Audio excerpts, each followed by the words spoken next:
Bonjour à toutes. Voilà, une petite demi-heure pour parler de notre étude, la grande accélération. Avant cela, rapidement les présentations. Donc, je suis accompagné pour la présentation de cette étude et puis pour un jeu de questions-réponses par Guillaume Chartier, qui est le directeur général de Rabot du Tilleul Construction, et par Wolfgang Le Golf, qui est donc un associé Connected Tech chez KPMG, notre belle maison. Alors, l'étude est à disposition.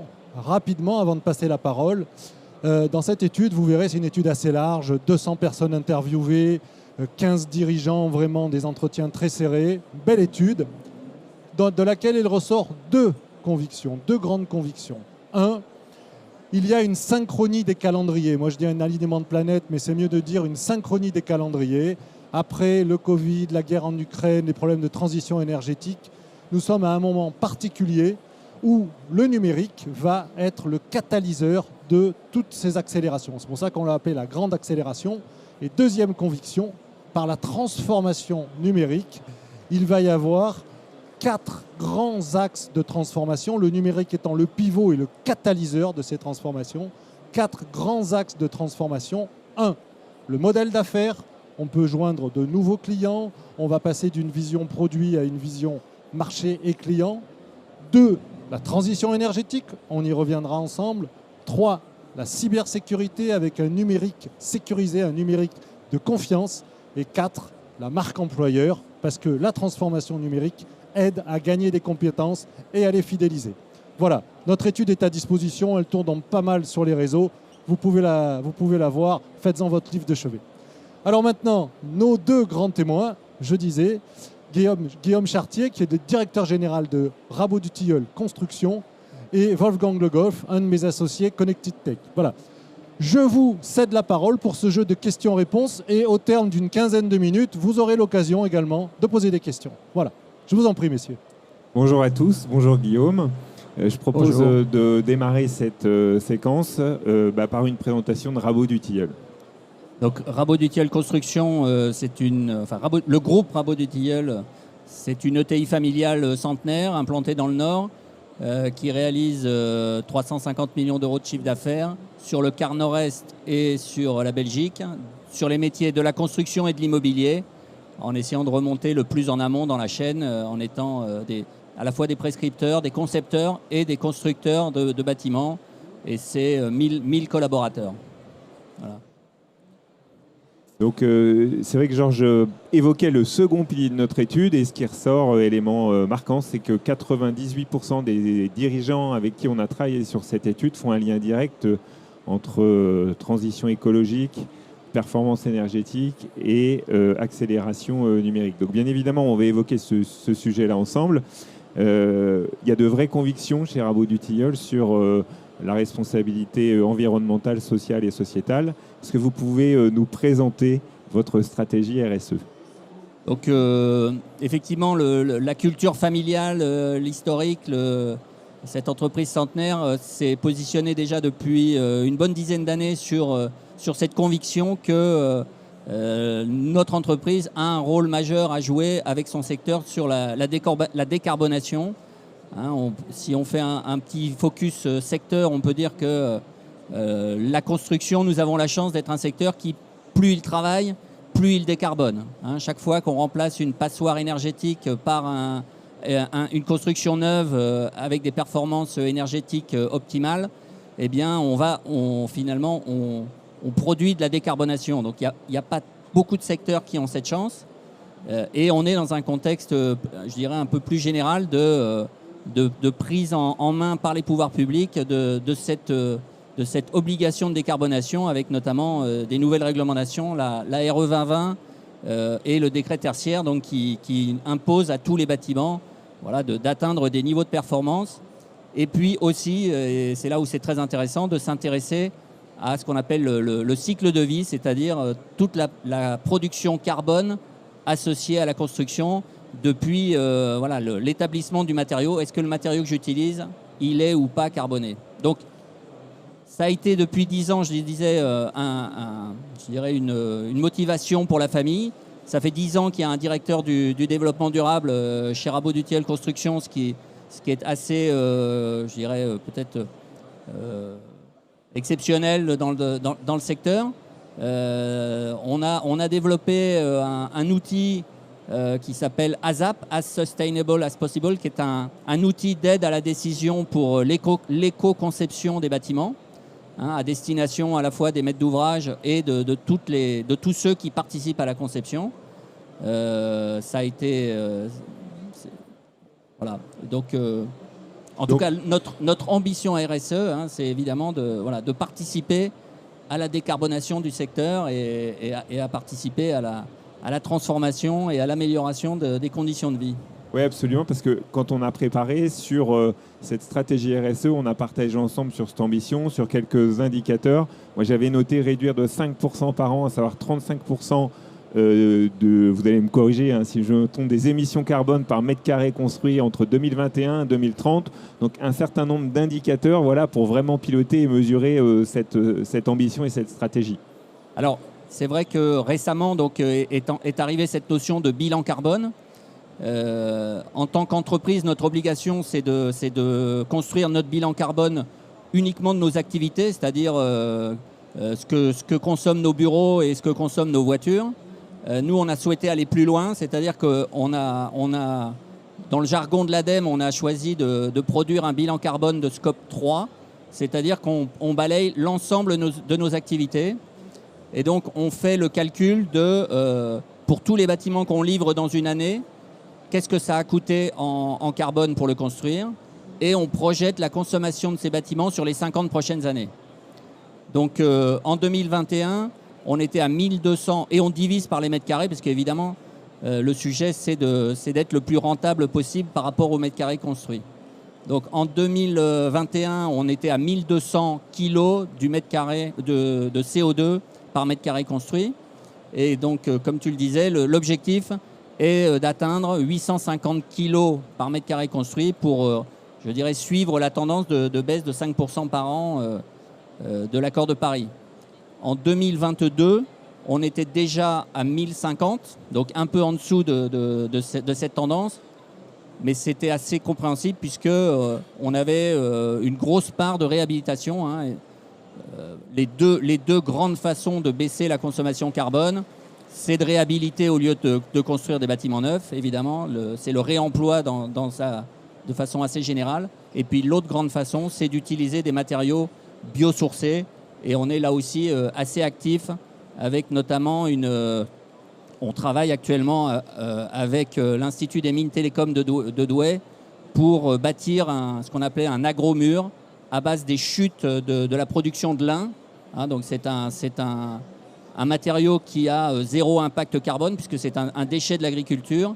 Et avec ce matériau, on a la possibilité de bâtir des éléments de façade qui, à coût quasi nul, viendront participer à la construction des bâtiments. Et c'est vrai que c'est là où, dans notre échange, on voit qu'il y a un vrai lien avec le numérique. Et dès la phase de conception, vous l'avez cité très très rapidement tout à l'heure, mais il y a une initiative qui est assez phare et assez historique chez vous. C'est le projet et l'outil ASAP. Alors vous nous avez dit as sustainable as possible. Est-ce que vous pouvez nous en dire plus sur les fondamentaux de l'outil, ses usages et comment ça sert votre stratégie RSE? Donc l'outil, c'est un outil d'aide à la prise de décision. Donc il balaye, je dirais, tous les grands thèmes du développement durable.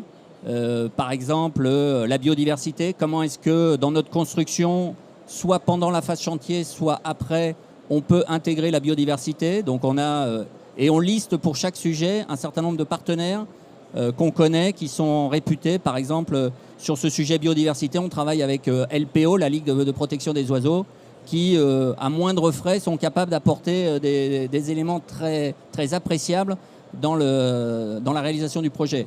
On va avoir les sujets de mobilité. Comment est-ce que je peux intégrer dans mon projet la mobilité douce, la part que je vais accorder au vélo, par exemple. Ça va être une interrogation sur les sols. Vous avez entendu parler du zéro artificialisation nette. Donc, comment est-ce que je vais limiter mon impact d'artificialisation dans ma construction? Comment est-ce que je vais construire le plus compact possible? Voilà, il y a 16 thèmes comme ça qu'on balaye, et à chaque fois avec une recherche de partenaires avec lesquels on a l'habitude de travailler et qui, sur chaque sujet, sont capables d'apporter des solutions pertinentes. Alors vous des startups également, les partenaires? Alors oui, dans tous ces thèmes, je dirais, si on rentre, je ne sais pas qu'est-ce que vous mettez derrière le terme start-up, mais on travaille par exemple sur le réemploi, on travaille avec NeoEco, qui est une jeune entreprise dans la région Nord qui s'est montée spécialement pour traiter ce sujet de la réutilisation des matériaux, quoi. Alors vous réfléchissez déjà à l'étape d'après, vous citiez les obligations réglementaires. Bon, c'est une opportunité aussi, hein, la RE 2020. Alors l'étape d'après, comment vous la voyez? Et vous êtes déjà en train de la construire. Est-ce que vous pouvez nous donner vision sur la version 2 de ASAP? Donc un des sujets, c'est la consommation carbone. Donc maintenant que la RE 2020 s'impose à tous, on est capable de déterminer, chaque fabricant a l'obligation de calculer son analyse de cycle de vie. Donc maintenant, on est capable de faire des calculs très précis de quelle est la consommation carbone de notre bâtiment. Donc on est en train de bâtir un ASAP, je dirais, décarbonation, qui va nous permettre à la fois de mettre des quantités de carbone et des coûts associés, hein, puisque l'objectif, c'est de trouver, évidemment, on a toujours un objectif de rentabilité et de coûts client supportable par le client final, hein, par l'utilisateur, l'acquéreur de logement. Il n'y a pas un coût illimité. Et donc, on cherche le meilleur compromis entre la baisse du carbone et un moindre coût. Voilà. Et justement là-dessus, je trouve que dans la méthode, ce que vous avez initié est intéressant et ça va faire le lien avec le point de Georges. Vous avez initié un hackathon, justement, pour identifier les bonnes startups pour monter sur le projet. Alors sur l'outil ASAP, on a effectivement la conviction que le rapprochement avec la tech peut être très intéressant. On ne voit pas exactement quel est le modèle économique. Donc on lance un hackathon avec Euratech, qui est un incubateur de start-up de Lille. Et d'ici septembre, on fait un appel à des start-up internationales pour essayer, au travers de cet hackathon, de trouver quel est le modèle économique et comment est-ce qu'on peut mettre de la tech dans cet outil qui est un simple outil d'aide à la prise de décision. Et évidemment, on a en tête que sur le volet conception carbone, là on commence à avoir des chiffres, on va commencer à avoir de la data.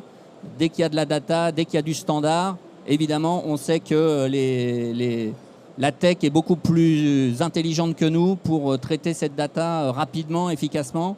Et donc on sait que si sur ASAP, on ne débouche pas, on a la conviction qu'on arrivera à déboucher sur le deuxième volet de l'outil qui est le calcul carbone. Alors, on voit que le RSE, le numérique sont au cœur de votre stratégie. Je trouve que vous l'incarnez extrêmement bien. Quelles difficultés ou quels freins vous rencontrez dans la mise en exécution de cette stratégie? Alors, il y a un frein, je dirais,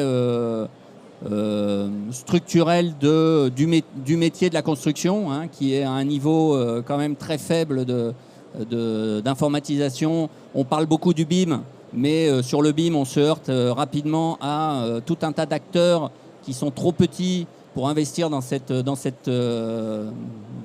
compétence, dans cette technique. Donc il y a ce frein un peu naturel de la construction qui n'est pas porté vers les outils, même si il y a de plus en plus d'outils, hein. On a un partenariat avec une société qui s'appelle Kernial, anciennement Resolving, qui nous met à disposition, je dirais, sur une tablette, on a l'intégralité des plans, on a la possibilité donc notamment dans la gestion des réserves. Enfin, il y a beaucoup de choses qui progressent, mais je dirais il y a quand même une lenteur dans la profession. Et puis, on comprend aussi que le bâtiment, la construction physique, pour qu'elle devienne un outil numérique, eh bien, il faudrait y intégrer un lot, comment on peut l'appeler, informatique, hein. Et on sait que voilà, quelle est la sécurité de cette informatique, comment est-ce qu'on va faire un bâtiment qui ne soit pas facilement hacké. Voilà, donc on voit qu'on ouvre très vite tout un tas de problématiques, mais on sent bien que nous, on travaille sur des bâtiments qui sont concrets, qui sont physiques, et on a besoin ou on a envie d'avoir l'apport des acteurs numériques qui, eux, avec leurs compétences, sont capables de faire des choses beaucoup plus rapidement et beaucoup plus intelligemment que nous. Alors sur les principaux bénéfices, parce que voilà, on voit que les freins, ils existent, mais que vous avez déjà pas mal d'éléments pour les surmonter. Sur les principaux bénéfices que que vous envoyez de ce projet, je dirais de cette ASAP V2 en fait? Très clairement, on a une bonne image auprès de nos clients. On est capable de leur offrir des solutions et donc notamment chaque fois que les clients donnent la mission de la conception à l'entreprise, hein, c'est ce qu'on appelle des opérations de conception-réalisation, on est capable d'apporter des solutions et donc on gagne relativement à notre taille beaucoup plus de projets que notre taille devrait nous permettre de gagner face à tous les gros acteurs de la profession. On a gagné notamment une école à Bobigny en positionnant ce qu'on appelle des parpaings de chanvre. Hein, donc c'est pas le lin, mais c'est le chanvre, mais c'est le même principe. Il y a du déchet et ce déchet on l'agglomère et on monte des murs de parpaings, des gros blocs. Et ça, évidemment, ça séduit beaucoup les acteurs, les clients qui sont très sensibilisés et très intéressés à toutes ces solutions qu'on peut leur apporter. Et donc, sur tous les projets, on fait une analyse ASAP. Là aussi, ça nous permet donc de mettre dans nos offres, je dirais, de nous différencier par cet apport d'intelligence et de compétences. Guillaume et Wolfgang, merci beaucoup pour ce jeu de questions-réponses. On voit que votre secteur d'activité, le bâtiment et la construction au sens large, est très impacté. Si je ne dis pas de bêtises, c'est un peu le concours l'épine des chiffres un peu les plus fous, mais la transition énergétique, c'est 60 milliards par an et votre secteur, c'est à peu près 50% de ces 60 milliards. Bon. Donc c'est très très très impacté. Même peut-être plus. Même peut-être plus, voilà. Bon, donc on espère beaucoup plus. Particulièrement impacté, donc au moins ça.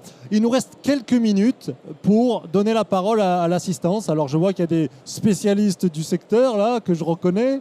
Est-ce qu'il y a d'autres questions on a abordé le BIM, on a abordé l'outil ASAP, c'est plus particulier à Rabot du Tilleul, ou notre étude. Est-ce que vous aurez des questions? Sinon... Comme j'ai été identifié comme spécialiste, je vais quand même vous poser une question. On parle beaucoup de l'IA générative. Comment vous voyez dans vos métiers l'apport de l'IA générative, c'est-à-dire cette fantastique puissance de calcul qui peut-être demain vous permettra de aussi progresser dans la construction durable que vous mettez en place. Et peut-être une deuxième question aussi, c'est pour vous, quelle serait l'innovation incroyable qui vous permettrait d'accélérer la transition énergétique, celle que vous imaginez dans vos rêves les plus fous? Alors, celle qu'on imagine dans nos rêves les plus fous, c'est pas très compliqué, c'est de faire la même chose que ce qu'on fait l'aéronautique et l'industrie automobile. Voilà. Donc, ils ont fait, il y a je sais pas combien d'années maintenant, mais 50, 60, ils ont fait une transformation radicale où ils ont arrêté de bidouiller et ils ont tout mis dans les ordinateurs très en amont. Voilà, donc ça c'est le modèle du BIM, hein, c'est l'objectif, c'est de remonter au maximum en amont, d'injecter dans la bécane toutes les informations. Hein. Bon, mais déjà faut avoir les informations. Donc là, ce que j'ai dit tout à l'heure sur le fait que les producteurs de matériaux ont l'obligation de donner des informations. Ça va dans ce sens-là, mais voilà, notre rêve, c'est ça, c'est de travailler le plus en amont possible, donc que la conception soit la plus intelligente possible, qu'elle soit aboutie, parce que on est dans un métier qui perd énormément d'énergie et de temps et d'argent à défaire, refaire, prendre des décisions un peu au dernier moment, et là, il y a évidemment beaucoup à apporter, donc tout le monde voit bien où on veut aller. Tout le monde voit très bien où on est et malheureusement, le chemin pour y aller est un peu complexe. Mais effectivement, on a la conviction que les startups et l'IA en général peuvent nous aider, même si le responsable du développement durable me disait son inquiétude, c'est le modèle Amazon. Dans un entrepôt Amazon, c'est l'homme qui déplace les cartons et c'est la machine qui lui dit ce qu'il faut faire. Alors qu'on nous a quand même vendu que les robots devaient faire les tâches rébarbatives et l'homme devait apporter de l'intelligence. Donc voilà. C'est pas faux ça, c'est pas faux. Hein? Est-ce que nous avons une autre question dans l'assistance ou bien est-ce que nous en sommes au remerciement? C'est bon. Bon, écoutez, merci de votre écoute. Merci Guillaume Chartier, merci beaucoup. Wolfgang Le Golf, merci également. Et puis, bon, si vous voulez discuter en one-to-one, ça sera aussi simple. Merci bien.